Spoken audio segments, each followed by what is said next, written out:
다들 새해 복 많이 받으시고, 오늘은 코스닥 상장 적격성 실질 심사에 대해서 이야기를 나눠보겠습니다. 만약에 회사가 어떤 사유가 생겨서 거래소에서 상장이 적격하냐, 이 회사를 갖다가 상장을 유지하는 게 맞냐라는 그런 실질 심사를 갔을 때 어떤 사유에 의해서 가고 어떤 일이 겪게 되는지 한번 이야기해 보도록 하겠습니다. 음, 저번에 관리 종목, 환기 종목, 관리 종목, 그리고 이제 상향 폐지, 그거를 봤고요. 그거에 이어서 이제 보통 대부분의 형식적 상장 폐지가 돼도 대부분 다 상장 적격성 실질 심사에 들어갑니다. 거의 대부분은 이제 배임 횡령이나 아니면 감사 의견 거절, 요길 받으면, 그리고 또 다른 뭐 여러 가지 문제가 있으면 그냥 간단하게 감사 의견 거절을 달라고 하고, 그리고 나서 이제 상장 적격성 실질심사에 들어가서 여기서 뭐 유예를 받든 한번 기회를 더 이제 받는 걸로 어, 하고 있죠. 그래서 코스닥 상장 적격성 실질심사 이제 기본적인 내용은 이제 뭐 형식적 조건은 저번에 한번 봤듯이 뭐 감사 의견 뭐 미달 결정 이외니까 거의 상장 폐지 요 부분이 가장 많고요. 다른 것들이 있다고 해도 감사 의견 미달을 달라고 합니다. 아, 그래야 1년 유예를 좀 받을 가능성이 높기 때문에. 그리고 이제 두 번째는 이제 그 다음에 배임 횡령. 거의 배임 횡령이 뜨면 감사 의견들 적정이 나올 수가 없죠. 네.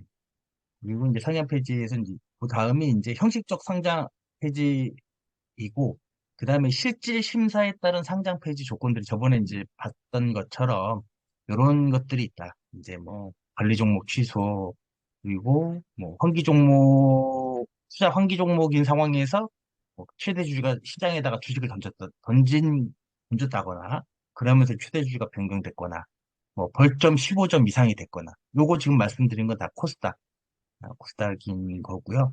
이것도 감사 의견 한정 이제 불확실성으로 환기 종목 2기 연속인데, 요거 되기 전에 벌써 대부분 다 의견 거절이 나오기 때문에 그 1년 누계 점수 15점하고 배임 횡령 그리고 감사 의견 거절이 가장 많이 나오는 걸로 알고 있습니다. 이 실질 심사가 이렇게 들어가면 이런 어떤 사유를 통해서든 형식적 상장 폐지이거나, 그리고 그냥 실질 심사에 따른 상장 폐지이거나를 들어가게 되면 어차피 이제 실질 심사는 무조건 다 하게 돼 있습니다. 감사 뭐 좀 구분해서 보게 되면 요 뒤에서 이제 좀 말씀을 드리겠는데, 형식적 조건이면은 기업심사위원회, 그리고 실질 심사에 따른 상장 폐지, 쉽게 말해서 뭐 벌점이라든지 뭐 규정을 좀 안 지킨 놈들, 뭐 배임 행령, 이벤트, 자기 자본 3% 또는 30억 이상 뭐 이런 이벤트가 터진 경우는 코스닥 시장위원회. 원래는 이제 기업심사위원회 갔다 뭐 이의 신청을 하면 코스닥 시장위원회 갔다가 뭐 이렇게 하는 경우가 있는데, 어찌됐건 시스템 구분은 명확하게 돼 있진 않지만 이런 위원회, 두 개 위원회는 이제 구분이 되어 있다. 풀은 거의 같은 걸로 알고 있습니다. 대신 기업 심사는 거래소 내부의 풀이고, 코스닥 시장위원회는 이제 뭐 외부 인원까지 만든 풀이 있는 걸로 알고 있어요. 그래서 하여튼 뭐 이런 사유를 통해서 시장위원회하고 뭐 통칭해서 기업심사위원회하고 코스닥 시장위원회를 합쳐서 이제 시장위원회라고 부르는데, 시장위원회에서 실질 심사를 논의하고 상장 폐지를 결의를 하는 걸로 알고 있습니다. 요거는 내용들은 이렇게 됐고요. 이제 코스닥 시장의 상장 집계에서 실질 심사의 지침 주요 사항이 있습니다.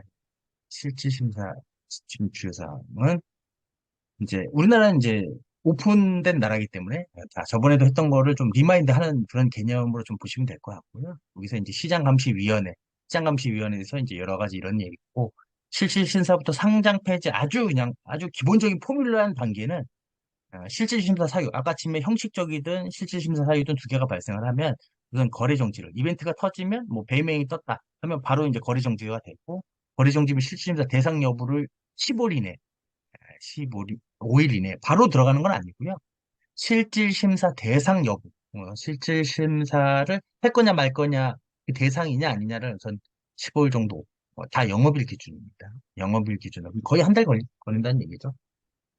그래서 이제 요런 대상 여부를 결정을 올리고 공시가 나가고, 그 다음에 실질 심사 대상 결정은 지금은 뭐 어떻게 되는지 모르는데 매월 둘째 주 화요일 정도에 열리는 걸로 알고 있어요. 둘째 주 화요일 정도에 심사위원회가 이제 심사 대상 결정위원회가 열리고, 뭐 그거에 따라서 이제 결정이 되면 실질 심사 대상으로 하겠다.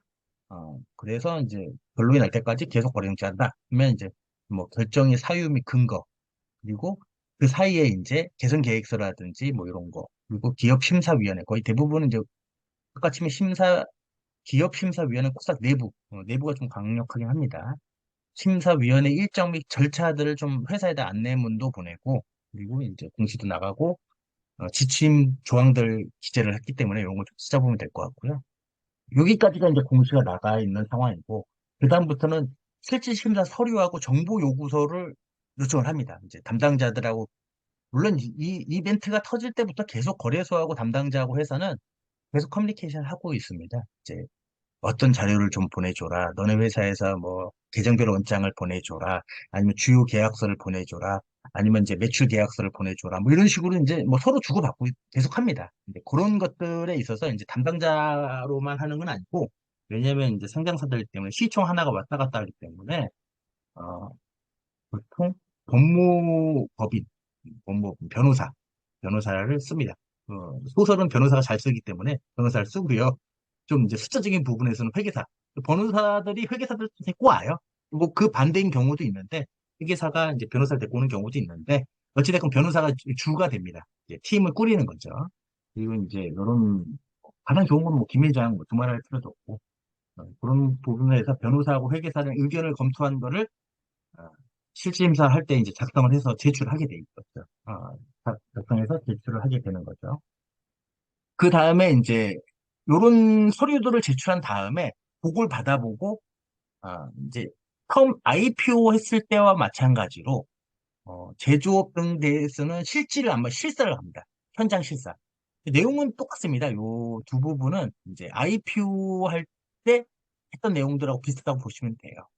회사의 이제 처음에 히스토리라든지 주주 거래 내역들, 뭐 회사의 장래, 희망, 뭐 앞으로의 계획, 예측치, 뭐 이런 것들, 그리고 뭐 MOU 체결도 막 이렇게 내고, 실제 거래소에서 IPO 할 때도 이제 실사 나오는 것처럼 똑같이 이제 제조업 등 부분은 이제 가장 중요한 건 공장 이런 거 다 이제 현장 확인하니까 그런 것들을 진행을 하고, 그 위에 한 20 영업일 있다가는 이제 개최를 하면, 여기 이제 기업심사위원회로 가는 경우가 있고, 코스닥 시장위원회로 가는 경우가 있습니다. 근데 통상은 기업심사위원회에서 뭐 형식적으로 의견 거절을 받았을 경우에는 이제 기업심사위원회로 들어가서 형식적 상장 폐지가 받았으니 상장 폐지나 유지, 기업심사위원회 딱 두 가지밖에 안 합니다.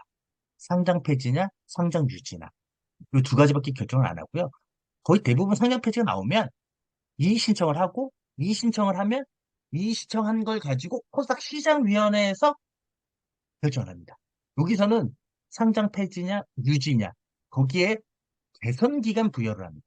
개선 기간은 최소 6개월에서 최대 2년까지. 요 최대 2년은 이제 규정이 정해져 있는 게 최대 2년까지만 부여할 수 있게 되어 있습니다. 한 번 부여할 때 최대 2년입니다.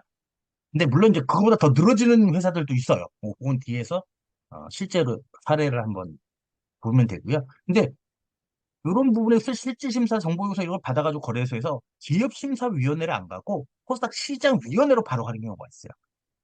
형식적 형식적 상장 폐지 사유 때는 기업심사 들어가고, 처음부터 실질심사, 뭐 매매가 뜨면 바로 이제 코스닥 시장위원회로 들어가서 이제 뭐 요런 얘기에서 최선은 어, 안 들어가는 게 가장 좋지만, 들어가면 이제 유예를 받는 거죠. 유예를 얼마를 받을 거냐, 몇 개월을 받을 거냐인데, 통상 내가 이벤트 터지고 시정위원회 들어간 이후부터 다음 감사 보고서 나올 때까지. 내가 8월 달에 들어갔으면 다음 연도 3월 말 4월까지 들어가는 거라고 보시면 돼요.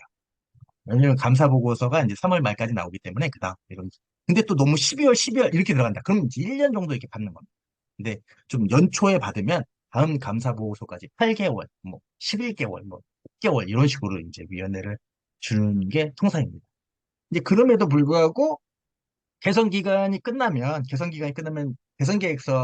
처음에 개선 계획서를 냈던 부분에 대해서 이제 또 보죠. 개선 기간이 끝난 다음에 이제 개선 계획이 끝난 상황에서 봤는데, 너네는 좀 안 되겠다. 그냥 더 이상 존치하면 안 되겠다. 그러면은 이제 상향 폐지나 정리매매를 가는 게 통상적인 수순이죠. 근데 물론 이제 요 중간에, 아, 개선 계획 기간, 뭐, 개선 계획 부여를 받으면 통상 바로 회색 계획 인간이나 파산 시점 바로 들어갑니다. 그래서 이제 기간을 연장하거나 아니면 뭐 좀 늘어나는 그런 방법 있죠.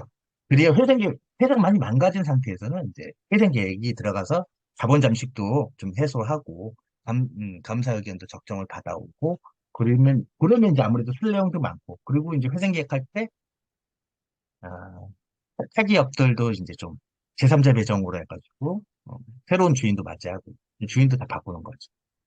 이런 부분이 기본 트렌드고요.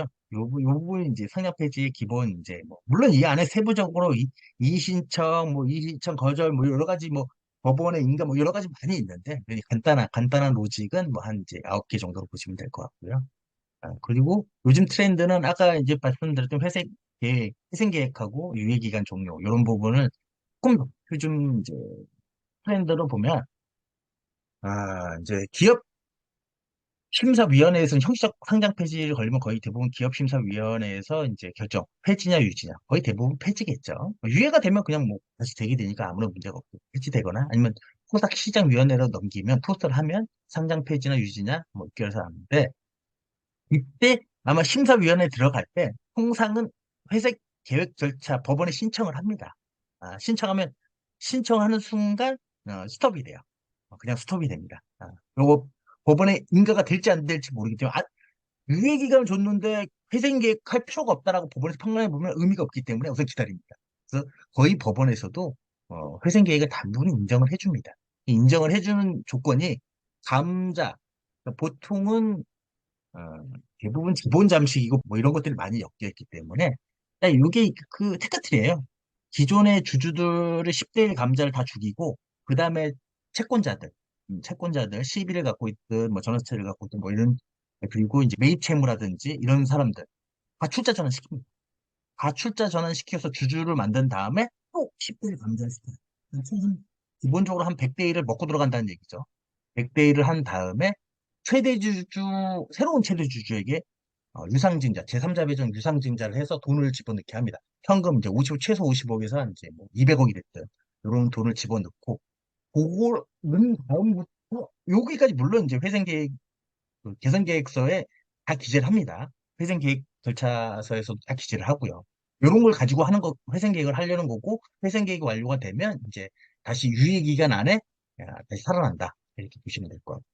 그런, 그런 부분들이 끝나면 다시 기업심사위원회에서 그 상향 페이지나 뭐 이렇게 결정을 하면 대부분 기업심사위원회에서는 두 개밖에 없기 때문에 코스닥 시장위원회로 넘깁니다. 그냥 코스닥 시장위원회로 간다고 보시면 돼요. 그럼 거기서 유예기간을 또 줍니다. 유예기간을 주고, 거기서도 유예기간을 또 한 1년이나 뭐 10개월 줬는데, 상황이 안 좋으면 그때는 이제 상장 폐지가 되는 거고, 대부분 이제 그러면 한 회생 계획에서 다시 재상장되는 그런 경우도 있습니다. 이게 이제 기본적인 트렌드라고 보시면 됩니다.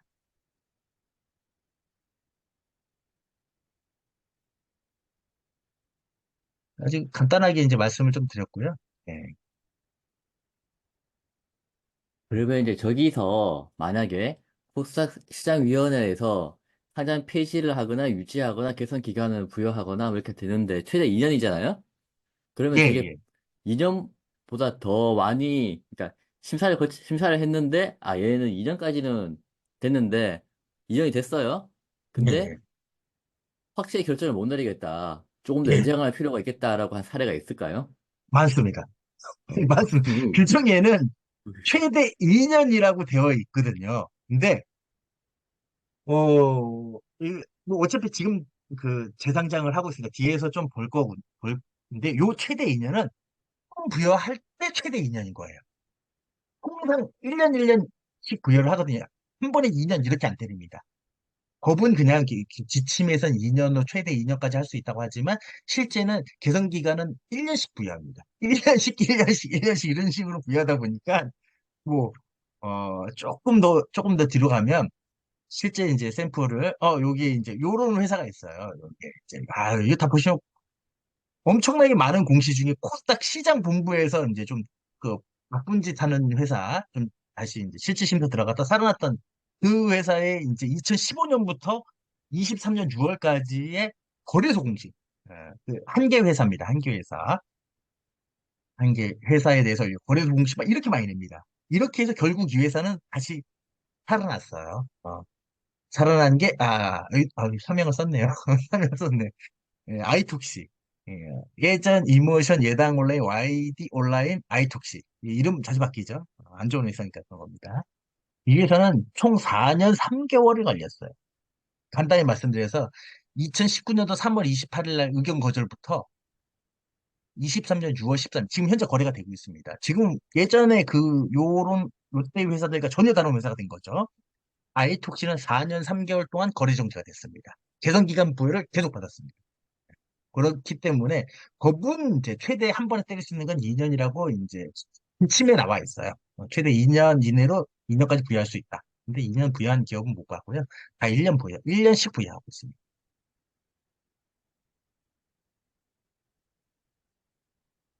그러면 이론적으로는 할 때마다 1년씩 해가지고 계속 할 수도 있겠네요.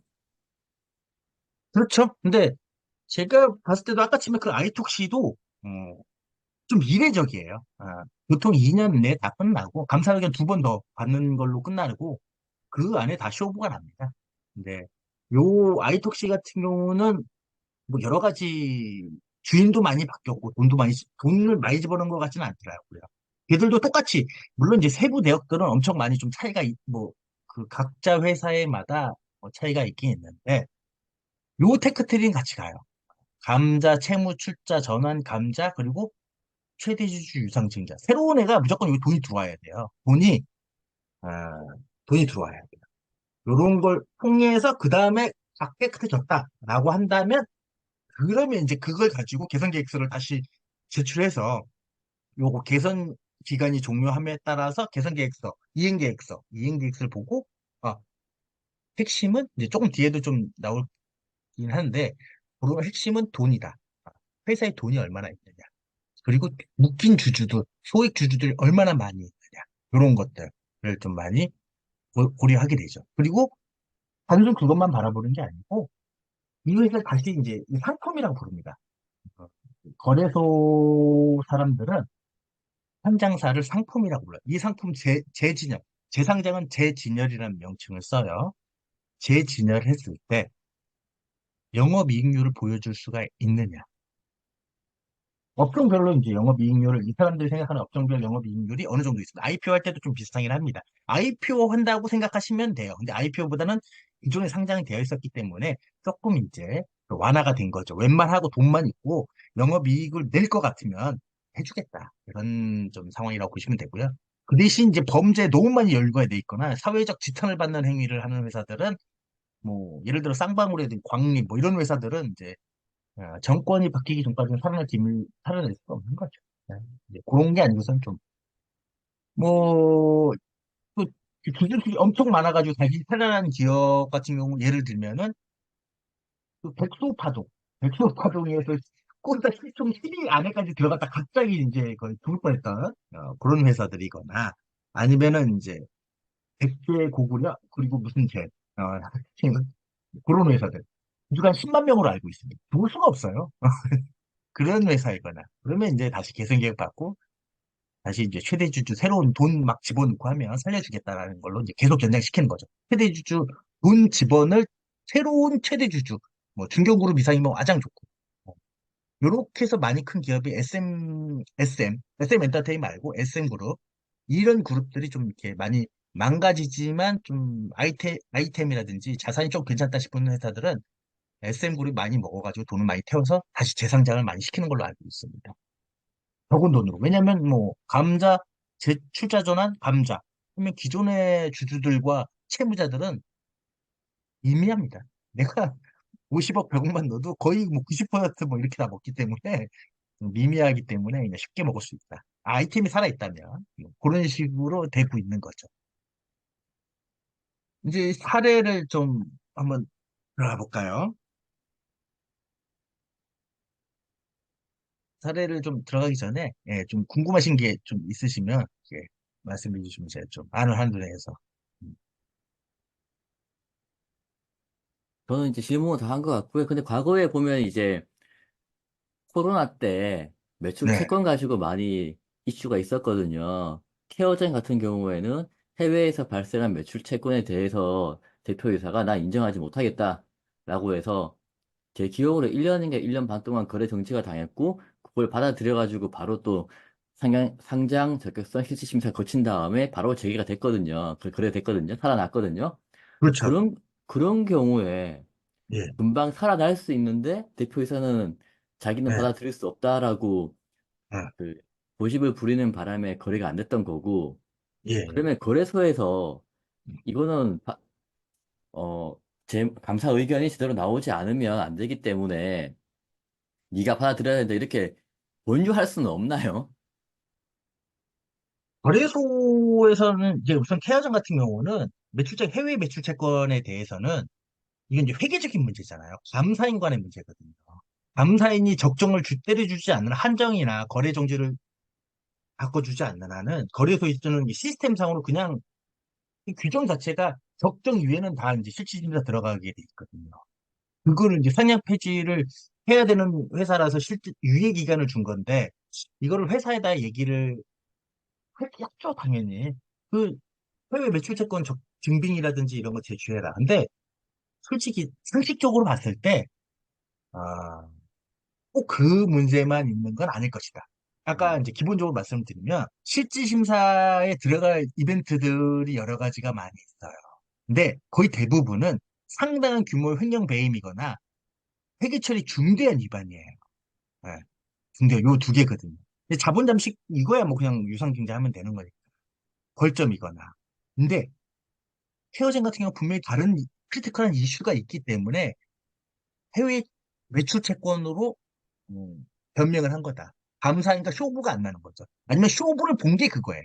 음, 그러면 내가 요거 기간을 맡길 테니 회사 입장에서 매출자금 회사 증빙 거래처한테 받아오는 그건 아닐 거라고 생각을 해요. 물론 이제 뭐 디테일한 거는 제가 내부자가 아니기 때문에 잘 모르겠는데 통상적으로 이제 문제가 있는 회사들은 그걸 감사하고 쇼부를 보는 거죠.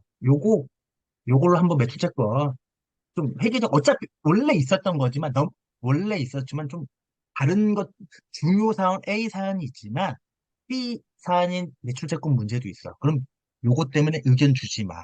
그러면 어차피 우리 필시 심사 들어가서 유예 먹을 거니까 그 유예 기간 안에 가장 크리티컬한 A를 다 해결할게. B도 같이 해결할게. 하면 A, B 다 오픈하는 것보다 그냥 B만 오픈하고 두 개를 다 해결하고 그 감사인이 오케이해서 적중 다시 주면 다시 상장됩니다. 제가 대표이사라면 당연히 그렇게 하죠. 네. 근데 물론 이제 또 그 반대일 수도 있죠. 그러니까 그 반대는 아니고 그 매출 채권 자체가 이 채권 매출을 인식 못하면 뭐 1년 매출액 30억 미만이 두 번 되다. 그래서 어차피 상장 폐지다. 이럴 수도 있죠. 근데 제가 알기로는 K화재는 그런 거는 아니고 매출 매출 인식이 아니라 매출 채권이 인식이기 때문에 물론 이제 금액도 큰 걸로 알고 있어요. 매출 채권 자체가 엄청나게 큰 걸로는 알고 있는데 꼭 그것 때문에 그렇지는 않을 거라고 저는 내심 생각을 합니다. 왜냐면 음, 제가 대표이사라고 해도 적자에 더 내면 되고 뭐 완전 자본 잠식만 아니라고 하면 딱 분자를 하거나 뭐 이렇게 하면 되는 거니까. 근데 그것 때문에 감사의견 거절받아가지고 한다는 거는 좀 납득이 가기 어렵죠. 그리고 케어젠 자체가 이게 제가 좀 편견이 있는 게 주홍구 씨 있는 애들은 좀 안 좋아합니다. 주홍구 씨가 좀 있죠. 그게 자체가 그 옐로우 모바일 그쪽 출신인 거 알고 있기 때문에 제가 면접도 갔다 왔어요. 그렇기 때문에 아이고, 그 우리나라에서 코스닥 중에서 뭐 좋은 곳이 한 번 있었던 회사 거의 다 갔다 왔어요.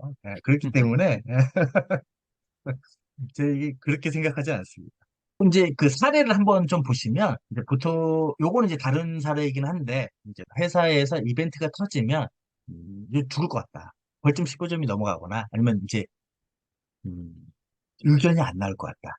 대부분 요즘에 이제 지정감사가 대부분이기 때문에 지정감사하고 쇼부가 잘 안 되거나 그 양형 기준이라고 있습니다. 양정 기준. 우리 자산이라든지 매출액 대비 매달, 뭐 자산 1,000억에 매출액 500억이면, 뭐, 계산 산식이 있어서, 회계적으로 좀 미미하다고 보는 숫자 3억, 5억, 요런 금액이 있거든요. 근데 그거 넘어가는 금액 중에서 어떻게 자기들이 할 수가 없어.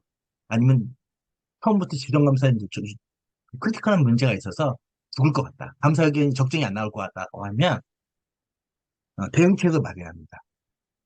이 지정감사인하고 쇼부도 쇼부이지만, 쇼부가 무조건 다 되는 건 아니니까, 진짜 죽었을 때 그럼 어떻게 할 것이냐를 아까 전에 말했던 법무법인이나 회계법인에 이런 걸 하시는 분들이 계세요. 김현장 모두가 다 하는 건 아니고 김현장 안에서도 이런 것만 하시는 변호사이자 회계사이자 이제 거래에서 나오신 양반들이 있어요. 그 팀이 따로 있는 걸로 알고 있습니다. 하시는 분들이 계시고 또 꼭 김현장이 아니라 다른 팀들도 많이 다른 법무법인도 있대. 그런 분들한테 물어보면 음, 간단하게 이제 얘기를 해줍니다. 이제 뭐 며칠 날, 뭐 몇 년도 3월에 의견이 범위 제한으로 이제 자본 잠식은 또 횡령 또는 이런 걸로 상장폐지가 사유가 발생을 하면 4월 달에 바로 이제 회생 절차를 개시 신청을 하고 요건 회생 개시 신청은 이제 법원에다 저희가 내는 겁니다.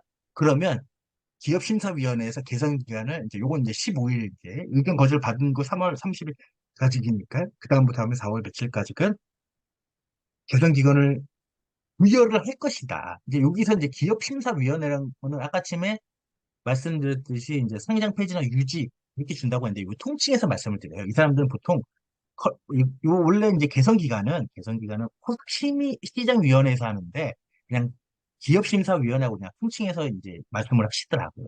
네. 여기서 그냥 기업심사위원회에서 그냥 개선 기간을 부여할 것이다. 그러면 M&A 이제 회생계획 절차가 들어갔으니 M&A 공고를 냅니다. 요건 요거대로 가고 요 결치 신청 들어가서 나오면 거의 대부분 회생 절차는 법원에서 받아주기 때문에 M&A 공고를 하고 뭐 스토브 호킹 방식에 의해서 그냥 뭐 조건부 우선 투자, 우선 매수권자 이런 이 공개 경찰 요거를 이제 어렵게 영어로 얘기하는 거고 뭐 이게 M&A 공고를 내면 뭐 이제 3일 회계법인이라든지 뭐 회계법인들이 그래서 이제 공고를 내 가지고 자기 이제 살 사람들 살 사람들이라는 건 아까쯤에 그 두 번의 감자를 통해서 깨끗해진, 깨끗해진 회사. 요거 돈 집어넣고 조금 더 일하면 바로 상장이 돼가지고 이제 돈이 현금화 되는 그런 회사들 이제 하는 거고. 이제 그러면 이제 그러면 조건부 인수자를 결정을 이제 저희는 이제 예정을 거의 대부분 다 합니다. 처음부터. 친구예요, 대부분. 이런 사람들이 현금을 갖고 있는 비상장사 친구의 친구고. 엄청 친한 친구에서 애들이 다 풀렸고, 친구의 친구들, 아니면 이제 업자들, 이런 애들 데리고 오는 거고요. 내정을 합니다. 인수 예정자를, 땡땡땡 온라인을 내정을 했었어요.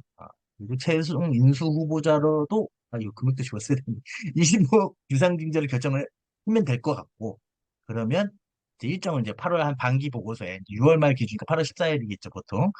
8월 15일까지 뭐, 연농회계법인의 감사부 이런 것을 검토 의견 거절 받을 거고, 반기 보고서까지는 당연히 이제 회생 계획이 안 끝났으니까 의견을 적중을 주지는 않겠죠. 뭐 줄 것이다. 근데 요거 이제 요게 요 해년도의 기본적인 스탠스고 그러면 요 회생 계획 안에 들어가 확정이 되면 어떻게 할 것이냐. 그럼 이제 회생 계획 안에서는 이제 여기 내용 보면 뭐 채권자 집회, 회생 계획 승인을 받아야 될 거고 인가 결정을 뭐 D 플러스 2일, 뭐 3일 소액 주주들이 이의 신청을 하고 집단 소송을 하고 항고할 것이다. 근데 특별한 사유가 없으면 대부분 한 권 다 기각해요. 왜냐면 소액주주들은 돈을 다 날리는 사람이기 때문에 이게 다 인지하고 있기 때문에 법원에서도, 고등법원에서도 그냥 웬만하면 소액주주들이 하는 거는 다 쌩까고, 요 회생 계획 인체에서 뒤에 좀 샘플로 이제 좀 잠깐 보고 있지만, 이제 돈 끌어오겠다. 요런 사람들 돈 끌어오고 앞으로 어떻게 하겠다. 이런 건 되기 때문에 그래도 법원에서도, 아, 경제적인 차원에서는 기업의 존속이 되는 걸 좋아합니다. 그래야 이제 이 소액주주들도 물론 100대 1로 줄어들긴 하겠지만 그래도 이제 종이 쪼가리 되는 것보다 단돈 뭐 담배값이라도 건질 수 있는 가능성이 있다. 아, 그리고 이제 자본 감소 및 증자 등기. 자본 감소는 이게 두 번 해야 됩니다. 그러니까 이건 1번이에요. 1번 자본 감소. 기존 주주들의 10대 감자. 증자 등기. 증자 등기는 출자 전환을 얘기합니다. 기존 채권자들의 출자 전환시키는 증자 등기를 한번 해요. 그다음에 또 어차피 또 감자하면 되는 거니까. 이걸 뭐 몇 번 하는 기업도 있는 걸로 알고 있어요. 우발 채권 발생하면 또 한 번 하고 하는 경우도 있고. 이제 회생 계획을 상거래별 채권 변제. 뭐 돈 있으면 변제하겠지만 거의 없는 걸로 다 이제 다시 채권 해가지고 다시 그 증자해서 투자 전환을 하는 걸로 알고 있습니다. 그리고 마지막이 회생 절차 종결. 신청을 하고 신청한다고 다 허가해 주진 않는데 통상적으로 이제 허가를 받으면 요게 이제 회생 계획안을 요 테크트리 안으로 1, 2, 3, 4, 5번으로 이렇게 가는 걸로 되어 있고요. 그리고 이제 그럼 요거는 이제 회생 계획안대로 가는 거고 또 이제 감사 의견 또 감사 의견대로 이제 이게 또 18년 이런 게 좀 했었어야 되는데 하여튼 이런 부분에서 뭐 고소하고 이런 걸 하고 제 전임 감사인 재감사 수락하지 뭐 이런 것들 내용들이 있습니다. 여러 가지 재무 상태에 대한 의견 거절을 해소하지 못하면 범위 제한으로 한정 의견 거절 계속 받고 계속 거래 재개 불가하다. 그런 내용이 있고요. 그래서 이제 핵심은 요 다음에 이제 기업 심사위에서 상장필 실질 심사 주요 내용으로는 자본 확충의 규모 솔직히 25억 갖고는 택도 없습니다. 기본이 요즘에는 이제 50억, 100억 정도. 아니, 통상 이제 많이 안 넣기 때문에 50억에서 75억을 좀 많이 나와요. 자본 확충. 실제 이건 돈을 넣어야 됩니다. CB나 BW 이런 거 안 됩니다. 자본 확충의 규모, 그리고 영업이익의 규모. 이게 이제 상품 업종별. IT 기업 같은 경우는 최소 영업이익률 5% 이상, 제조업 같은 경우는 최소 매출액의 3% 이상, 뭐 이런 게 있습니다. 이제 업종별 이런 게 1분기 이상 기간 영업이익이 나오는 모습을 좀 보여줘야 되고 이 안정성하고 지속성을 좀 보여야 되고 요 감사하기에는 뭐 두말할 것도 없겠죠. 이런 부분을 내부적으로 이제 짭니다.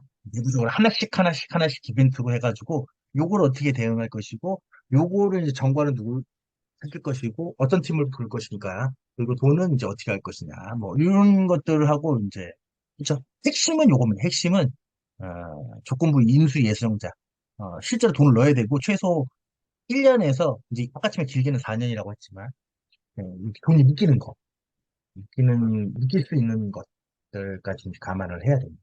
그래서 보통 대부분 이제 회생 계약하면 무조건 이제 돈 집어넣는 사람을 자꾸 찾아보고요. 돈을 무조건 돈이 있다고 되지는 않습니다. 그러니까 가장 좋은 거는 대기업보다는 중견그룹에, 중견그룹이 코스닥에다가 투자하는, 그것도 이제 좀 시너지가 날 수 있는 중견그룹이 현금 100억을 집어넣으면 대부분 살려줘요. 그래서 SM그룹이 돈만 낸다고 하면 살려줍니다. 거래소나 법원이나 거래소에서. 좋아합니다. 그 정도 되면. 제기에서 뭐 30위 안에 드는 대기업 집단도 아니고. 지금 아마 집단이 될 것 같긴 한데. 그렇게 되고요. 요거는 이제 아까 전에 이제 잠깐 말씀드렸듯이 뭐 아까 전에 여기 사명을 보여줬으니까 아이톡시가 2015년부터 이제 풍문조회, 최대주주 지분 매각 추진부터 이제 이런 문제 조짐이 보이는 거죠. 이건 이제 시장에서 돌았다는 얘기예요. 15년부터 쭉쭉쭉 나오면 불성실공시 뭐 이게 하여튼 법을 안 지키네, 규정을 안 지킨 놈들이 하여튼 문제예요. 쭉쭉쭉 이렇게 막 하면은 뭐 상장 폐지, 적격성 실질 심사 사유 추가 안내, 뭐 공시 불이행 실질심사 들어가면 어차피 죽었기 때문에 다 오픈합니다. 그러면 벌점 여태까지 아니다 싶은 것들 뭐 주상 뭐 유상증자 다 처리하고요.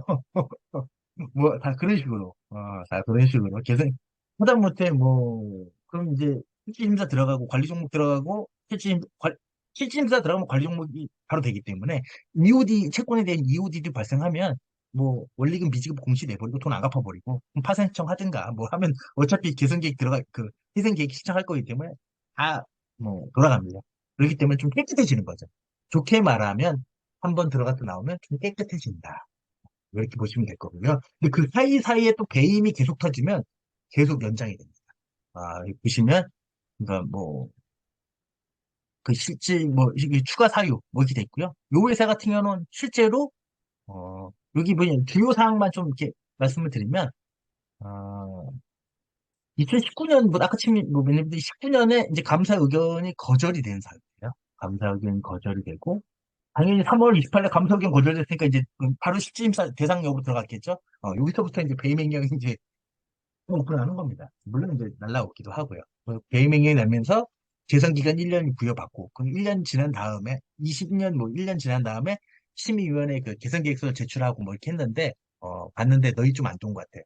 그래서 1년 더, 1년 더 넣었습니다. 요 사유가 하나예요. 뭐 의견 거절, 배임 행위요. 요거 세트입니다, 세트. 그래서 2년을 받았어요. 2년을 받고 있다가, 그 다음에 딱 2년이 되는 21년 7월 28일 계승계획, 이행계획서를 제출해요. 제출했는데, 결과가, 그 다음에 8월 24일, 8월 24일 심의 결과. 요때는 두 번째 주 화요일이 아니네요. 그 심의 결과, 기업 심사위원회입니다. 기업 심사위원회. 그 상장 폐지냐 재기냐 두 개밖에 없다고 했죠. 상장 폐지예요. 상장 폐지하면 바로 이제 15일 이내에 또 이의신청을 하고 이의신청 결과받는 날부터 뭐 10, 뭐 이의신청을 하면은 바로 이제 여기는 좀 바로바로 진행이 됐네요. 처음부터 짜고 치는 고스톱인지 모르겠는데 심사위원회에서 상장 폐지되고 바로 이의신청을 해서 시장위원, 코스닥 시장위원회 심의해서 상장 폐지 여기도 결정했습니다. 예. 여기도 코스닥 시장위에서도 여기도 주권 상장 폐지를 결의했어요. 바로 그냥 죽이려고 마음 먹었는데 여기는 이제 법원에다가 다시 의결을 해서 이의신청을 제출하고 그 이후에 좀 뭐 이슈가 있었던 것 같아요. 21년도 석 달 동안 8, 9, 10, 11 매일 얘기를 해가지고 결국은 코스닥 시장위원회에서 심의 속해 뭐 해가지고 개선 기간을 1년을 부여받기로 했습니다. 21년도. 그래서 21년도 21년도 11월 달에 1년을 부여받고 1년 있다가 개선 이행 계획서를 제출을 했고요. 그 이행 계획서 제출한 결과 뭐 다시 이제 좀뭐 애들 계속 보는 거죠. 또 보고 있다가 그 11월 달에 뭐 이게 12월 달에 했으면 당연히 상적으로 통과 안 시켜주겠죠. 감사 보고서 봐야 되니까. 감사 보고서 볼 때까지 이제 계속 심의 속회를 계속하고 2월 15일 날 이제 감사 보고서, 감사 보고서가 전년도 대비 많이 적자가 한 75개인데 마이너스 2억, 적자 2억으로 흑자로 돌아서는 건 거짓말이죠. 어느 회사도 이 정도 회사가. 많이 줄어들었고 또 이제 그러면서 예전에 감사하게 적정 거절 나온 것들이랑 이런 것들을 다 재발행하고 그래서 그 결과가 6월 13일 날 이제 심의를 다시 합니다. 여기 이제 이행계획서 제출한 거에 대해서 여러 가지 사안들을 감안해서 아, 매매 거래 재개. 그래서 현재 거래가 되고 있습니다. 물론 또 이모션, 예당 온라인, YD 온라인 이 다 달라요. 업종도 다 달라요. 아, 물론 이제 조금씩 그때부터 끌고 온 것도 있긴 하지만 완전히 새로운 회사가 되는 거죠. 그 대신 이제 기존 주주들이나 채권자들, 물론 이제 아까 말했듯이 이제 다 투자 전환하고 뭐 이런 거 다 얘들 다 거쳤습니다. 거쳤기 때문에 좀 많이 하고 그럼에도 불구하고 계속 발행한 것들이 있어서 좀 있는 걸로 알고 있고 최종 뭐 간단하게 얘기를 들으면 2019년 3월 28일 감사의견 거절로부터 23년 6월 13일까지 매매 거래 제기까지는 총 한 4년 3개월 정도. 물론 이전에도 배임행위 뜨고 뭐 이렇게 이런 부분들이 있기 때문에 들어갔다도 나오고 해가지고 중간중간에 또 거래 정지된 경우가 꽤 있습니다. 역사가 오래된 만큼 이제 뭐 좀 좋은 얘기 해야 되니까 살아있는 회사들 얘기를 지금 잠깐 했습니다. 이 회사 같은 경우는 아까쯤에 2년이지만 총 4년 3개월 만에 다시 거래가 재개된 아주 아름답고 좀 특이한 겁니다. 거의 대부분 다 죽는데 뭔가 보험 빼기 좋았나 지금 살아나네. 특이합니다. 음, 음. 그럼 저렇게 이제 상장 실질심사 들어갈 때 자료도 막 내고 이렇게 하잖아요. 그러면 저때 물론 당연히 로펌의 협조도 받고 이렇게 하겠지만 상패 정도 갈 정도면 돈이 없을 건데 그렇죠. 로펌에서 그걸 네. 어떻게 받죠? 보통은 선불을 달라고 하거든요. 선불을. 음, 선불을 달라고 해요. 예전에 저 때는 한 1억 5천이었거든요. 1억 5천이었는데, 저희 이제 했을 때는 저희는 조금만 했었으니까 1억 5천이었는데, 5천만 원을 어디서든 끌어와요. 사장이. 야, 5천만 원. 회사 돈이 뭐고, 그러니까 1억 5천 한 번에 다 주진 못하니까 1억 5천 중에서 5천만 원 정도 어디서든 끌어와요. 지가 사채를 하든 뭐 하든 이렇게 끌어와서 내요. 네. 뭐 사주가 뭐 어떻게 해서 줬는지 몰라도 대표이사하고 이제 사주하고 좀 다른 경우였긴 했는데 그래서 대표이사가 개인적으로 이제 5천만 원 이제 수금을 주고 시작을 했었습니다. 결국은 죽었지만 그래서 이제 그리고 감사가 거절받잖아요. 감사가 거절받았을 때 이제 보통 이제 감사가 끝나면 잔금을 지급하게 돼 있지 않습니까? 잔금 안 줍니다. 돈이 없으니까. 근데 살아나려면 어디서 돈 빌려와가지고 지급합니다. 네, 다 지급합니다. 이제 지금 뭐 몇백억, 몇천억이 날아가는데 그 정도 못하겠습니다. 참. 그러면 이제 뭘 만들어야 되냐? 우선 총 이제 자료는 한 세 가지 정도를 볼 거고요. 자료는 이제 처음에 이제 실질심사 대상 여부가 들어갔을 때 이제 소명 자료를 먼저 내고요. 그 다음에 개선계획서, 개선계획서, 그리고 회생계획, 이 세 가지 샘플을 잠깐 이제 저희가 뭐그 이게 다 있죠. 그 기업들의 사명 있고 내용도 있기 때문에 세부 내용을 좀 볼 수는 없고 목차 정도만 뭐 이런 거 세 가지 정도를 제출한다. 준비를 해야 되겠다. 물론 이제 이거 작업을 보통은 대표이사하고 공시 담당자가 좀 이제 직급이 높은 뭐 사원 대리 뭐 사원 대리가 뭐 할 수도 있는데 하여튼 뭐 그 공시 담당자하고 어, 소설가인 법무법인 변호사분이 같이 합니다. 거의 대부분 변호사하고 변호사랑 같이 메인이 좀 법률적 대명령이 많이 있으면 변호사 쪽에 하고요. 감사 의견 거절 쪽이 많이 있으면 회계법인 쪽에서 이제 회계사 한번 이제 그 외주하는 회계사 PA하고 조금 다릅니다. 하여튼 뭐 PA를 꼭 써도 되는데 이런 거 전문으로 하시는 회계사님 따로 계세요. 코드 번호 이제 회계사 코드 번호 두 개 갖고 계시는 분들 그런 회계사님들 계십니다. 참고로 회계사들 중에서 코드 번호 두 개 갖고 있는 분들은 무서운 분들이에요. 네, 그런 분들이 따로 있습니다. 어, 음. 요건 여담인데 회계사들 코드 번호가 두 개가 있다는 얘기는 감옥에 갔다 왔다는 얘기예요. 아, 그러니까 그러면 가기 전에 이제 정식으로 받은 게 하나 있고, 갔다 온 그쵸? 다음에 말 쏟았다가 다시 살린 게 하나 있다는 이야기예요? 그렇죠. 예, 맞습니다. 어, 회계사들 코드를 두 개 갖고 있다는 얘기는 하여튼 뭐 그런 분들 의견 거절보다 그런 분들한테 맡기면 그런 분들 다 알아요. 빠꼼이라서 잘합니다. 그럼 그러면 이제 네, 갔다 오고 나서 코드 번호를 다시 줄 수 있다는 이야기네요? 판공에 신청을 하는 겁니다. 판공에다 신청하면 다시 재발급 받는 걸로 알고 있습니다. 음, 예. 이게 뭐 의사도 감옥 갔다 오면 다시 했는데 이게 그래서 나이가 60대인데 뭐 18,000번대다 이러면 이러면 갔다 오신 거예요. 음, 무서운 분들인 거죠, 그분들은.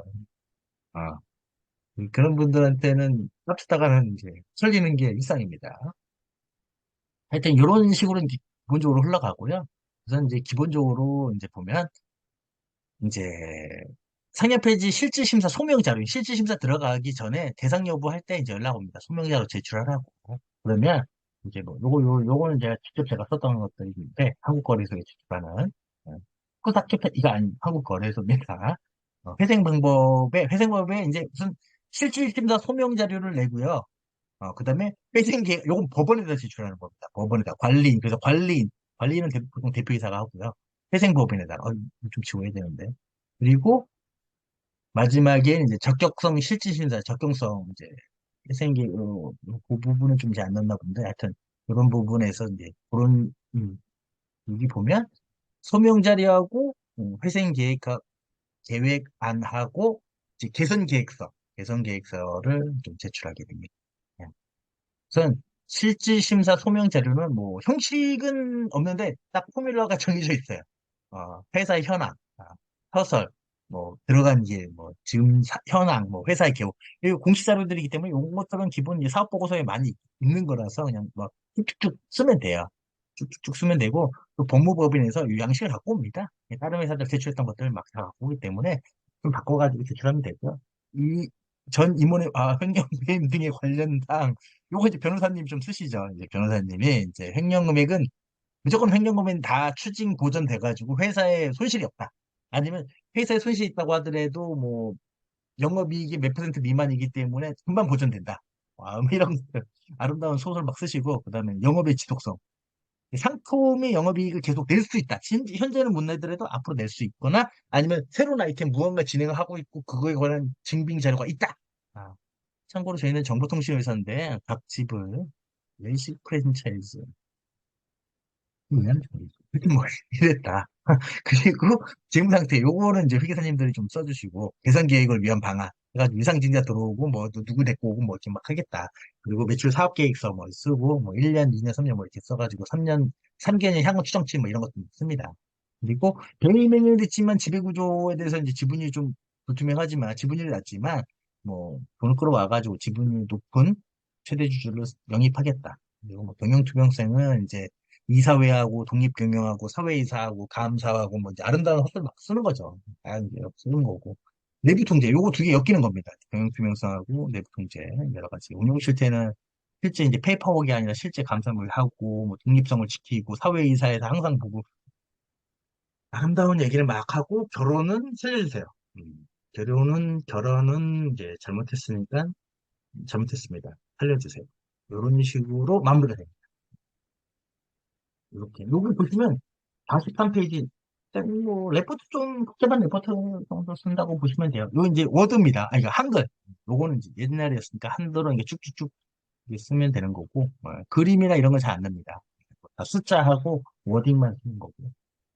그리고 이제, 그래도, 너네 이제 성역표시 뒤져 했을 때, 아, 그럼 너네 우리 죽기 전에 좀 법원에 한번 그냥 가자. 법원에 가면 회생 계획안을 이제 법원에다 제출합니다. 내용은 가히 같습니다. 내용은 이제 법원에, 내용은 그 대신, 요거는 좀 많죠. 아까 치면 40, 요거 97이잖아. 아, 아까 치면 별, 대충이 없었는데, 요건 본문만 이런 식으로 냅니다. 아, 똑같죠. 이르게 이 현재 제출에 이르기까지의 경과와 현황, 회사 현황, 뭐 경과, M&A 주요 내용, M&A 회생 계획을 살리려면은 M&A가 무조건 돈이 들어와야 돼요. 네. 돈이 들어와야 때문에 뭐 권리 공부, 뭐 구주의 변경 시점, 요건 이제 감자를 하겠다는 얘기인 거고요. 권리 공부 변제 방법 이런 것도 쓰고 이제 회수 긴급 방법 이런 돈을 어떻게 이제 갚겠다 뭐 이런 거고요. 그래서 가장 핵심은 요거죠. M&A 주요 내용. 뭐, 주주의 권리 관계, 뭐, 신주 관계. 이 신주라는 거는 이제 실제 돈 집어넣었을 경우에 신주를 이야기하는 겁니다. 그 다음에 회사 재판, 뭐, 운영 자금의 조달, 관리인의 보조, 거의 안 받겠다고 쓰죠. 그리고 회생 제출 종료했을 때, 이제 폐지 신청 사유, 회생 이제 폐지 신청 사유, 뭐, 이런 거 쓰는 거고요. 요거는 이제, 아까 치면 여기 보시면 97페이지잖아요. 요거 이제 별표 목차라고 해서, 요거, 아까 요 본문의 하나하나마다 증빙을 별첨으로 붙입니다. 아, 별첨은 이제, 이 법원에서 내는 거기 때문에, 법원은 똑같아서요. 그래서, 요렇게 쭉쭉쭉 해가지고, 한 130에서 100, 한 40인가 70페이지까지 되는 걸로, 알고 있습니다. 그래서 요것도 포뮬러 양식이 정해져 있습니다. 이거 변호사님, 요런 것들 전문을 하시는 변호사님 있어가지고, 양식에 이제 맞춰가지고 핵심은 어떤 놈을 누구 어떻게 끌어오느냐 그게 핵심이기 때문에 청산 배당률표 이런 거 다 계산하기 때문에 그리고 회계사님하고 같이 해야 돼요. 이건 변호사 혼자서 절대 못합니다. 회계법이나 같이 이제 해야 되는 거라서 아, 그래서 회사를 가장 잘하는 법원에서도 회사를 가장 잘하는 사람들은 그 회사 대표이사예요. 그래서 망하게 한 놈이라고 할지라도 대표이사를 관리에 넣습니다. 음. 특별하게 그 사람이 대명령으로 법정 구속되지 않는 한 이런 식으로 되어 있죠. 네. 음. 그러면 이제 법정 구속이 되지 않는 한 그 회사를 제일 잘하는 사람이기 때문에 이제 법원에서 그 회사 대표이사를 지정을 하는데 그러면 아, 논란도 지정은 많, 아니고요. 지정은 예, 아니고, 관리는 대표이사 지가 하겠다고 해요. 네. 예, 그리고 법원에서도 웬만하면 다 걔를 해줘요. 근데 물론 이러면 항상 소액주주들하고 채권자는 길길이 날 때입니다. 그렇죠, 예, 당연한 거잖아요. 근데 법원의 입장에서는, 소액주주들 입장에서는 자기의 돈이 이런 경우가 드물잖아요. 자기 개인들이 당하기. 근데 법원은 맨날 이런 애들 오잖아요. 이런 애들 맨날 오기 때문에 항상 있는 일이라서 그냥 대표이사 시켜요. 대표이사 음, 시킵니다. 대표이사가 배임 행령으로 현재 구속돼 있는 상태야. 그럼 시킬 수가 없잖아요. 그럼 그게 영업 전무는 CF에 시켜요. 기존에 있던 놈이 가장 잘한다고 생각하는 거예요. 근데 정말 싹 다 구속되고 뭐 이러면은 관제인을 따로 지정하는 사람이 있습니다. 아, 회계사들 뭐 이런 사람 지정하는 사람이 있습니다. 파산 관제인은 요거는 파산이 아니기 때문에 파산 관제인은 아니고요. 따로 지정하는 사람이 있긴 한데 아니면은 이제 그 채권자들이 채권자들이 해주시다 지정해달라고 하는 사람을 해주는 경우도 있습니다. 근데 통상적으로는 회생 계획이잖아요. 회생 계획 할 때는 대표이사가 한다. 대표이사가 제일 잘하니까. 이거 모르는 사람이 어떻게 써요? 근데 부연회사에 음. 좀다 이거 변호사하고 회계사하고 회사 사람이 쓰는 거지. 물론 대표이사가 쓰지는 않겠죠. 밑에 이제 또래 같은 애들이 저 같은 애들이 막 쓰는 거긴 한데 하여튼 그렇습니다. 이 변호사하고 회계사가 거의 씁니다.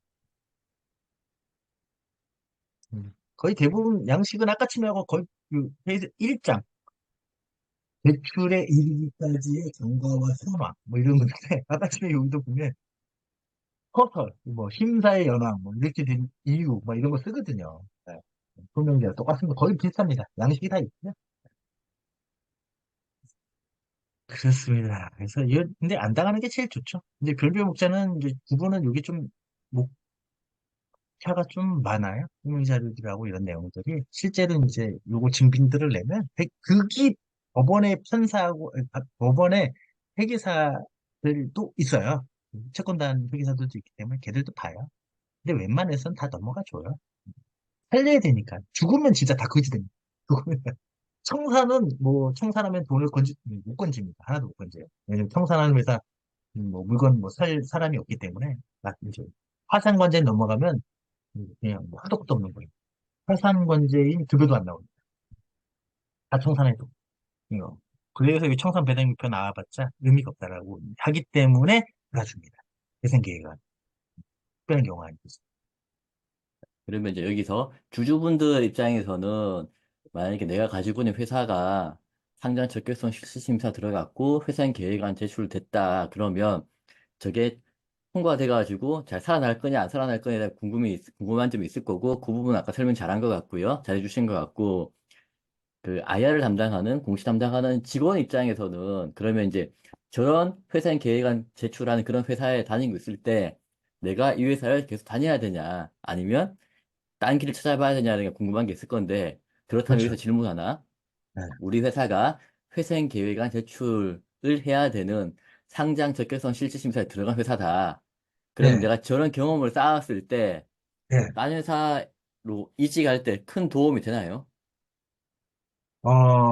이게 이제 그 사람의 스펙을 좀 봐야 돼요. 그러니까 예를 들어서 큰 대기업을 뭐 서울의 뭐 스카이 대학 나오신 분이면 바로 도망가야 돼요. 실제 심도 들어가기 전에 도망가는 게 좋은 곳이 새겨지는 거예요. 안 좋습니다. 상장사 임원이 될 때도 등기 임원 될 때 써야 돼요. 최근 5년 내에 상장 폐지 임원으로 재직한 경험 써야 되기 때문에 도망가야 됩니다. 무조건. 상장 폐지 되기 전. 그런데 저 같은 이제 조그마한 이제 뭐 이렇게 그냥 일반 4년제 나오고 그냥 그렇다고 하면 내가 레벨업을 한번 해보겠다라고 한다면 대기업을 목표로 하지 않는 한은 이런 걸 한 번은 경험해 보면 보는 눈이 좀 달라지죠. 세상의 다른 사고방식이 좀 바뀌어지고 그리고 이직을 할 때도 이직을 하면 상당히 나를 내가 면접자가 되면 면접관들은 나보다 높은 사람들이지 않습니까? 그럼 그 사람들이 이런 경험이 있다는 걸 보면 자기들이 경험해 보지 못한 것들, 자본시장에서 이런 것에 대해서 좀 이렇게 먹고 들어가는 게 있는 거죠. 그리고 그 뭐 자코리아나 사람 이런데 이런 상yap해지 경험 이렇게 회사 경력 올리면 똑같은 사람 그 지금 이렇게 되는 회사 비슷하게 항상 그 상장사 코스닥이나 유가증권에 항상 이렇게 들어갔거든요. 이런 회사들이 있어요. 그런 회사들에서 제의도 옵니다. 제의도 옵니다. 와서 저번엔 실패했지만 이번엔 잘해보자. 아니면 공시를 받는데 말짱해. 그럼 그 회사 이제 곧 조만간 이제 내부적으로는 알고 있는 거예요. 어, 위태위태하다. 그렇기 때문에 뭐 자주 경험할 필요까지는 없는데, 한 번 정도, 두 번, 한 번 정도만 하면, 뭐, 확실히 레벨업은 되죠. 공시를 바라보는 개념이라든지, 숫자를 바라보는 개념이라든지, 어, 경영자들이 의사결정할 때의 어드바이스도 완전 달라집니다. 그래서 저한테는 좀, 그때 당시 30대 때에, 이때 당시는 정말 몸도 힘들고, 정신적으로도 힘들고, 뭐, 돈도 안 되고 막 했는데, 지금 이제 한 십몇 년 지나고 나서 보면은 좋은 경험이야. 아, 하지만 다시는 하고 싶지 않아. 뭐 돈을 그렇다고 해서 다시 경험한다라면 돈이라도 많이 받고 싶다. 뭐 이런 거? 네, 그 말은 이제 해석을 좀 해보면, 자, 내가 주온 글씨가 새겨지더라도 이쪽 업무를 계속 하고 싶다. 앞으로 이런 업무를 계속 해나갈 거다. 리스크를 좀 안고 가겠다라는 생각이 있으면 해도 되는데, 이게 아니고, 이쪽 업무 하고 별로 하고 싶지 않고, 여기 정상적이라는 의미는 이제, 돈을 잘 버는, 내지는 정상적으로 경영을 하고 있는 그런 회사에서 일하고 싶다라고 하면, 빨리 나와야 된다라는 의미가 되겠네요. 예, 맞습니다. 네, 그렇죠. 뭐 굳이 뭐 고생을 사서 할 필요는 없잖아요. 네? 그런 상황인 거죠. 네. 우선 이제 트렌드는 이렇게 되고요. 요거 이제 간단하게 실질 심사나 뭐 계획인 거고, 이제 아까 위에서 말씀을, 이제 서두에서 말씀을 잠깐 드렸는데, 저희 나라는 이제 오픈된 아주 아름다운 나라이기 때문에, 요 제목부터 실질 심사 지침이라는 걸 오픈돼 있습니다. 그 실질 심사 지침을 이제 그 상장폐지까지 안 가게 하는 게 가장 좋은 거고, 만약에 실질 심사 대상 여부 들어간 다음에, 그럼 들어갔으면 뭐 어쩔 수 없잖아요. 그럼 어떻게 빠져나올 것이냐. 라고 했을 때 얘들의 지침을 알아야 돼요. 거래소의 지침을 좀 아는 게 담당자 입장으로서 좀 낫지 않을까. 그리고 어떤 서류를 제출해야 되는지를 보도록 하겠습니다. 우선 1번이 이제 실질심사 서류가 있어요. 서류 정보 요구서. 정보 요구서 기본적으로 당연히 이제 우리 상장사 다시 이제 IPO하고 비슷하다고 보면 돼요. IPO하고 비슷한데 조금 너네 좀 법과 규정을 잘 안 지킨 놈들이구나라고 판단하고 있어요. 그래서 실질심사 지침의 주요 사항을 간단히 보면 이제 뭐 정보 요구서를 먼저 요구합니다. 실질심사 대상 여부가 되면 너네 이제 우선 요 뭐 팩스 보내줘요. 아니, 요즘은 팩스가 아니라 뭐 다른 걸 보내주겠죠. 옛날에는 이제 팩스 같은 걸 보내주는데 팩스 요즘 팩스 아닐 것 같아요. 메일이나 뭐 이렇게 보내주는 것 같습니다. 하여튼 정보 요구서에 보면은 회사 등기부등본, 뭐 정관, 뭐 1년간의 회의록 및 의사로 조직도, 자회사 목록, 뭐 통장 사본 이게 중요해요. 회사명의 통장서 1년치 자간 거래 내역 뭐 우리 통장이 엄청나게 다 보내줘야 됩니다. 다 통장 그 다 은행별로 들어가가지고 엑셀로 다 끌어가지고 다 줘야 돼요. 통상 1년 달라고 하는데 한 3년치 달라는 회사도 있어요. 이게 다 줘야 됩니다. 여기 회사의 개요는 이렇게 되어 있고 그리고 이제 아무래도 이제 상장사니까 주식 관련. 최근 주주 명부물 기발의 주권 현황. 그리고 1년간 자본금 변동 현황. 뭐 유상증자라든지 CB 전환이라든지 BW 전환이라든지 RCPS 전환이라든지 이런 것들. 그럼 그거에 그 변환에 따라서 행해졌던 이사회 의사록, 인수계약서, 투자계약서, 주주권 계약서 이런 것들을 세트로 제출해라. 그 유무상 증자시 뭐 증자별 뭐 배정 반복 뭐 요건 이사회 사항이 나와 있기 때문에 요 죽음납부 증명서 가장 중요하죠. 근데 대부분 유상 증자했으면 죽음납부 증명서가 있었으니까 했을 거니까 뭐 그런 내용 같고요. 최근 1년간 주주 변동 내역 이런 것들 예전에 요즘은 다 분기별로 주주 명부를 받고 뭐 공시를 잘 하기 때문에 괜찮은 것 같은데 예전에는 실제로 이제 뭐 4.99로 많이 움직이는 사람들이 있어서 이런 것들이 좀 문제가 있었던 거죠. 그 세무조정 계산서를 보고 뒷부분 보고 이제 했던 것도 기억이 납니다. 그리고 재무제표, 회계연도 재무사, 뭐 재무 감사 보고서 되면 돼요. 이제 뭐 그래도 다시 이제 하나씩 다 이게 이게 정해져 있는 거예요. 정해져 있는 거기 때문에 이렇게 이제 요런 것도 좀 짜증나요. 예산. 우리 회사 그 사업 계획이나 예산안이 없는데 만들어야 돼. 아, 만들어야 돼. 성장사로서 만들어야 됩니다. 뭐 맞든 안 맞든 만들어가지고 제출해야 돼요. 그리고 과거 소급해가지고 만들어가지고 대략적으로라도 괜히 맞으면 안 돼요. 맞는 게 이상하죠? 맞는 게 맞으면 세게 치는 거죠. 그러니까 완전 조금 엇박자가 나게끔 말도 안 되는 걸로. 어, 그래서 요런 거 예산안 과거를 소급해서 예산할 때는 내가 현재 과거를 다 알고 있지만 그때 당시 돌아가서 이제 매출 계획도 다시 다 이제 그때 당시 전 걸 기준으로 매출 계획을 짜서 이제 제출을 해서 비교를 해야 되는 거죠. 네? 그리고 2년간 내부 감사인 뭐 경영평가 보고서 뭐 이런 것들 있으면 하는데 거의 없을 거예요. 없는 건 없다고 사실대로 얘기하는 게 좋긴 좋아요. 근데 요거 진짜 없어요. 이렇게 얘기하면 되고 회사가 만들 수 있다라고 생각되는 것들은 무조건 만들어서라도 제출하고 그래도 이제 외부 이런 거는 좀 쉽지 않죠. 그런 건 없다고 사실대로 얘기하는 게 제일 좋고요. 연구 보고서 뭐 이런 것도 이제 이런 거는 이제 용역받은 것들이라든지 용역한 것들 아니면 사법인 출자에 대해서 한 것들 사법인 출자에 대해 주요 사항 보고서 낼 때 이제 외평 보고서 이런 것들이라도 이제 계속 내는 게 맞고요. 그리고 이개년도 주요 기타 수입 및 지출 이장 뭐 요거는 요 1번의 행정사본하고 맞게끔 짜야 돼요. 날짜하고 맞게끔. 거기다 가장 중요한 거는 이제 거의 대부분 자회사들이나 이제 대여금 거래를 좀 많이 하거든요. 그런 거는 다 이제 이사회 회사로 대여금 날짜, 이자 수치, 인정이자 계산, 그리고 그 이사들의 필적 일정, 수가 일정, 그리고 빨간 날, 토요일 날 빨간 날 이런 거 다 계산해가지고 짜야 돼요. 그 멍청하게 막 짜면 어, 앞뒤가 안 맞으면 다 끝장나는 거니까. 그거 다 짜가지고 달력 막 매년치 달력 막 보고 하나씩 하는 겁니다. 하나씩. 이게 좀 필요하고요. 그리고 영업활동, 그 다음에 이제 영업활동에 대해서는 시장 분석 보고서, 이런 건 이제 산업 분석 보고서, 이런 것들은 우리 게 좀 짜증나긴 해요. 이런 것들은 이제 우리 그 레포트 대상 기업이면 참 좋은데 보통 이제 이런 데 들어가는 이제 실질심도 들어가는 회사들은 레포트가 없기 때문에 시장 분석이 없으니까 동종 업종의 상장사들의 사업 보고서나 레포트 증권사들이 걔들 인입해가지고 내는 레포트들을 보고 그냥 뭐 대충 소설 쓰면 생각외로 이런 부분은 회계사들이 좀 잘 쓰시더라고요. 그리고 사업계획서 요거는 좀 사업계획서는 요거는 저 영업 그 이사들하고 좀 생각해서 진짜 사업계획서 잘 써야 됩니다. 이게 나중 가서 마지막에 갔을 때는 소명할 때 이걸로 갖고 많이 하거든요. 특히 이제 대체대표까지는 좀 중요하지 않고 손익계산서, 영업이익률을 몇 프로 할 것이냐, 우리 업종 특성상 몇 프로를 만들어서 이제 할 것이냐, 뭐 이런 게 좀 많이 중요하죠. 사업 계획서라도.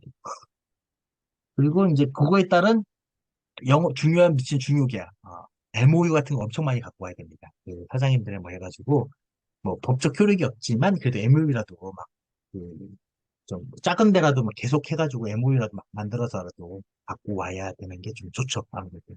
그리고 뭐 최근 과거 3개년 매출 손익 분배표는 이제 엑셀로 만들어서 제공이 되고요. 매출초는 이제 10개 정도 했던 것 같고 분기 보고서는 이제 콘텍스에서 쓰면 되는 거고 이런 거 매출 규모 미래의 매출 규모의 성장률 추정 자료 회계사들이 하시면 돼요. 근데 여기 보시면 사업 계획에 맞춰가지고 시장 MS 시장 마켓쉐어의 몇 퍼센트 뭐 3% 오르는 뭐 말도 안 되게 마켓에 뭐 두 자릿수 이상 뭐 점유하게 그런 정도 회사는 이런 거 안 받습니다. 그리고 프로젝트별 연구과제 뭐 이런 건 이제 기본적으로 연구 인력과제 이건 연구 인력 뭐 내용이지만 대부분 다 회계팀에서 인사팀에서 뭐 이제 하는 걸로 이렇게 하는 거고 요거 이제 다 엑셀이나 페이퍼로 작성을 해서 제출해야 돼요. 그리고 재무적 안정성도 뭐 기본적으로 이제 정상거래 미지급금 제외한 설명서 대출자료. 보통 대출자료 요거는 대출자료하고 대여금, 만기도록 CB, BW, 만기 이런 거보다는 이제 거의 뭐 은행에 대한 보물담보 이런 거 만기도에 알고 이제 발행한 CB에 EOD 발생한 금액들 이런 것들이 어떻게 말할 것이냐 그런 것도 있고 제3자 제공 담보 보증내역 있으면 뒤집니다. 이건 있으면 큰일 나는 거죠. 수생상품 거래 내용, 환율 변동 리스크, 예측이 안 돼요. 회계사님들이 해줍니다. 네. 그리고 담보 설정 내역, 투자 자산의 담보 설정 내역, 이런 것들, 없어야 되는 게 맞겠죠. 네. 그리고 투자 계획 및 감안한 향후 자금, 향후 투자 계획은 거의 제주 설비 빼고 안 한다고 해야 됩니다. 사법인 뭐 이런 거 필요 없습니다. 투자 설비 빼고는 아무것도 안 한다. 네. 사람 추가 채용 빼고 아무것도 안 한다. 이런 게 가장 좋은 것 같습니다. 그리고 지배구조 및 이용세 요게 좀 많이 갈려요. 이게 실제 사주분들하고 어, 이런 상황이 왔는데도 불구하고 자기 욕심을 이제 끝까지 고수하시는 분들이 많이 계세요. 어, 많이 계신 게 거의 대부분이에요. 거의 대부분이에요. 그렇기 때문에 이런 게 조금 좀 불편한 거라서 이건 제가 뭐라고 말씀을 좀 드리기가 좀 그렇고 주요주의 임시와 특수관계자 거래네요. 이런 거 있으면 큰일 납니다. 이거 다 이제 해소해야 돼요. 해소를 해야 되는 거라서. 네. 그리고 이사회 구성 내역은 뭐 임원의 뭐 아름다운 이력들 막 지분연합 이런 것 좀 제출하고 뭐 사회에서 상근감사, 뭐 내부 통제 장치 이것도 다 아름다운 이야기를 어, 이렇게 제출을 하는 기본적인 그러니까 정보 요구서에 이제 이런 거 처음 내는 건데 할 때는 좀 짜증나긴 한데 이거 하나 플래그 이수로 하나씩 이제 챕터별 증빙별 해가지고 하나씩 쳐가지고 나름 제출할 때 보면 이제 제출할 때 이제 다 출력해가지고 쫙 깔아놓고 다시 쫙 취합해가지고 하면은 이거 제본을 할까? 뭐 이런 생각까지 들 정도예요. 이런 거여서 정부 요구서 뭐 이렇게 6가지 정도가 있다. 기본적으로. 음. 근데 회사가 저렇게 들어갈 정도면 돈도 없는데 돈 네. 들어갈 일이 참 많네요. 아니, 들어갈 일이 이게 기본적으로 직원들은 그냥 있을 거고, 법무법이라고 회계법인인데, 이게 그 몇천만 원이거든요. 대부분 이제 성급금을 다 주는 거니까 몇천만 원이라서 우선 시작하는 거죠. 그리고 여기는 실질심사 대상 여부기 때문에 아직까지 완전 뭐 그 돈 1억 없고 막 그럴 정도는 아니에요. 물론 이제 그 직원들 월급조차 이제 간당간당한 회사도 많이 있고 월급도 연체되는 회사가 있긴 있어도 요거까지는 금방 합니다. 요거까지 해서 미뤄가지고 제출하지 못하는 기업은 거의 못 봤어요. 그냥 아예 처음부터 이 정도 안 내는 애들은 그냥 감사보고서 자체를 안 내는 놈들이에요. 죽겠다는 놈들. 물론 그런 일도 있긴 있습니다. 근데 그 정도는 아니기 때문에 거의 대부분 다 요 정도까지는 이제 이게 잘 만들든 못 만들든 냅니다. 기본적으로. 근데 내용들은 딱 보면은 그냥 통상적으로 그렇구나. 그러니까 IPO하고 똑같다고 보시면 돼요. IPO하고. IPO하고 똑같다라고 보시면 저는 그렇게 느꼈어요. 저는 그렇게 느껴가지고 근데 만들어서 내면 되죠. 그걸 이제 좀, 이렇게 최대주주가 좀 지분도 좀 포기하시고, 출자 전환도 하시고, 이렇게 하면 되는데, 그런 건데, 하여튼, 나쁜 일 저지른 분이, 어? 해야 되는데, 하여튼 좀 그렇습니다. 예, 우선은 이렇게 정보 요구서를 제출을 하고요. 그 다음에, 심사 이제 기준이 어떻게 되냐. 아, 기준이 어떻게 해요? 요건 이제 실질 심사예요. 아까 치면 실질 심사 들어가서 죽을 것 같다. 그럼 회생 절차 들어간다고 했죠. 회생 절차 들어가면, 안 합니다. 어. 근데 회생 절차 개시 신청은 기각돼 있어. 너네 안 돼. 그냥 그 회생까지 필요 없어. 하면은 실질심사 하는 거예요. 실질심사 하는 겁니다. 죽이든 살리든. 그럼 이제 주요 심사 기준은 회생 절차 개시 신청 기각 등의 사유 거의 없어요. 회생 신청은 다 받아줍니다. 거의 대부분 받아줍니다. 뭐 마약을 팔거나 이런 회사가 아니고서는 회생 절차는 다 받아줍니다. 그리고 해당 법인의 계속성 가능 유무. 이게 필요하죠? 계속 가는 의무. 심사 항목에 이제 상장 및 상장 적격성에 관련 허위 서류 제출. 이거 아까쯤에 없는 거 만들려고 했는데, 이게 되나 모르겠 실제 중요성, 이제 허위 자료, 요거 보면 이제 뭐, 이런 거 이제 사실대로 잘 써서 내라. 그런 내용인데, 하여튼 뭐, 알 수 없죠. 이런. 개별적 요건이 이렇고요. 그 다음에, 요건 이제 개별적, 제출한 서류가 진실되게 만들어서 제출해라. 증빙들도. 이런 거고요. 두 번째는 이제 종합적. 종합적 요건은 좀 여러 가지가 있어요.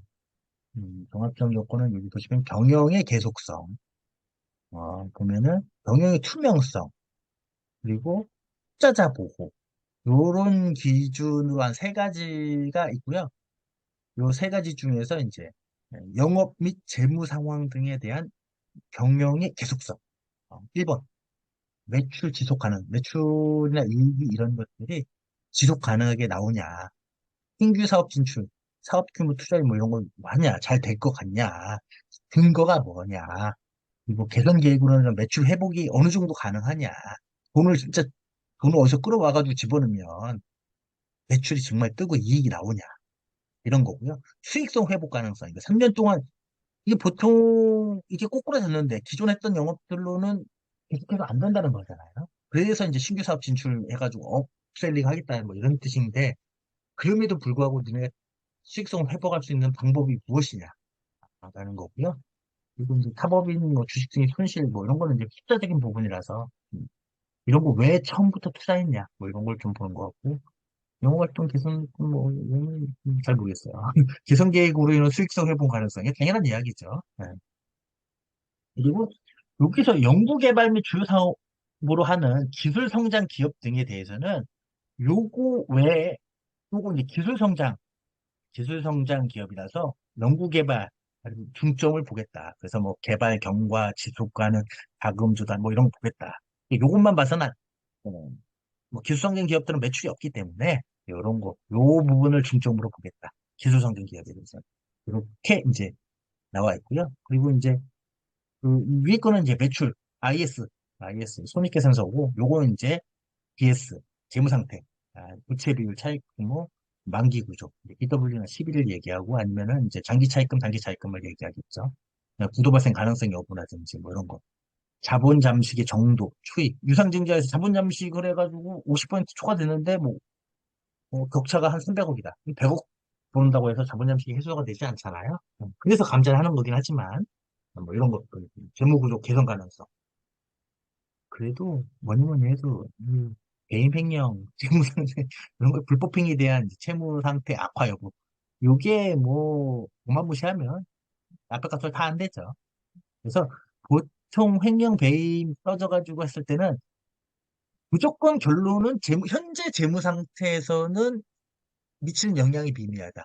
얘가 상환을 했든 아니면 그때 당시에 배임 행령이 떠가지고 그때 당시에 손실로 다 떨었기 때문에 그게 벌써 과거의 재무 수치에 다 반영이 돼 있어서 현재 재무 상태에 미치지 않는다라고 아름다운 소리 막 하는 거죠. 말도 안 되는. 그리고 나중에 이 사람한테 뭐 부상권을 청구하겠다 뭐 이런 얘기인데 거의 뭐 이런 부분이 좀 중요하게 봅니다. 그리고 우발 채무로 실현 뭐 이제 지급 보증 지급 보증 이런 거 최대 주주 관련돼 가지고 이런 것들 좀 소송 특이 소송 아, Y사의 뭐 지금 현재도 이제 KT인지 자회사 뭐 소송 이런 거 막 있는 것은 재무 상태에 미치는 큰 영향이 크죠.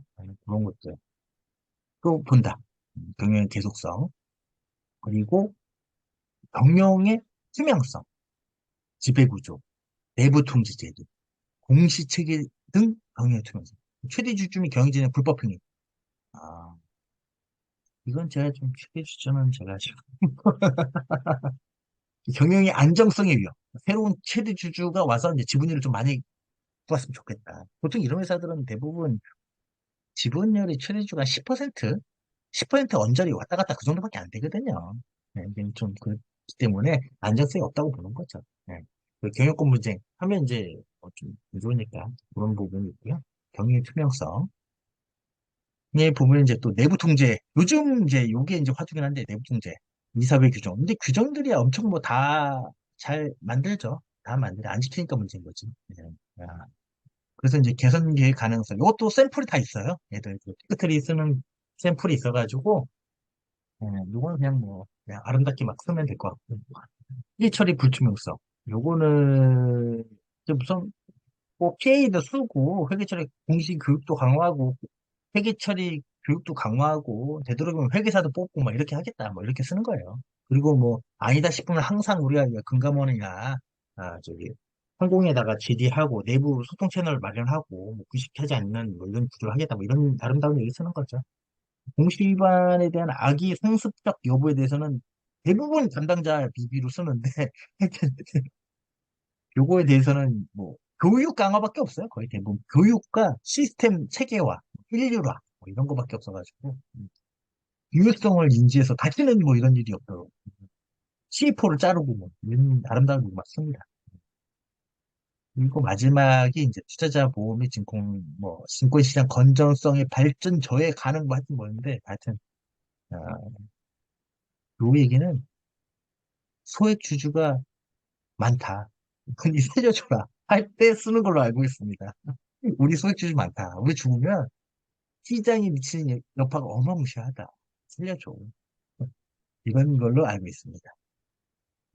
요렇게 해가지고 이제 종합 요건은 실시심사 기준표는요. 요렇게 뭐 기본적으로 개별적 요건. 요건 아까 전에 자료에 주도 하나씩 꼼꼼히 보겠다는 거고 종합적 요건은 이제 아까처럼 이런 부분들로 이제 세 가지 섹터로 해가지고 좀 자료를 본다라고 보시면 될 것 같아요.